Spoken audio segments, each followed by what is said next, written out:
ស្ដាប់បានទេប្អូនស្រីទាំងឡាយពោះវែកតែងមានពឹសចិត្តប្រុសតែងសាវ៉ា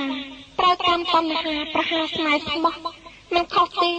មនុស្សប្រុសមិនខុសអ្វីពីឈើមួយដើមដែលគ្មានតម្លៃនៅលើសម្បកក្រៅនេះឡើយគឺខ្លងខាងក្នុងឯណោះដែលកំណត់តម្លៃឲ្យឈើយ៉ាងណានោះអ្នកខ្លះល្អណាស់សម្បកក្រៅគួររាប់ជាថៃនៅក្តីក្តិតតែខាងក្នុងវិញខ្លាយលវាពិតក៏ខ្វក់កំណត់ចិត្តអបលាក់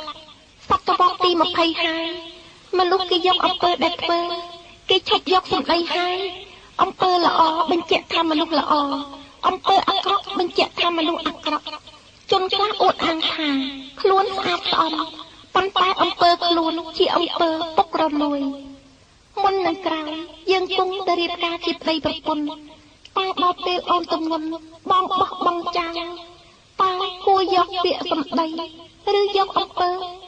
ដើម្បីសេចក្តីសុខប្អូនត្រូវប្រុងប្រយ័ត្នកុំជឿលងក្នុងពឹកមុនដល់ផ្អែមល្ហែមនៃសម្ដីឲ្យសុខប្រយ័ត្នស្ដាយក្រោយ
ពាក្យស្បត់ស្បែកក្តី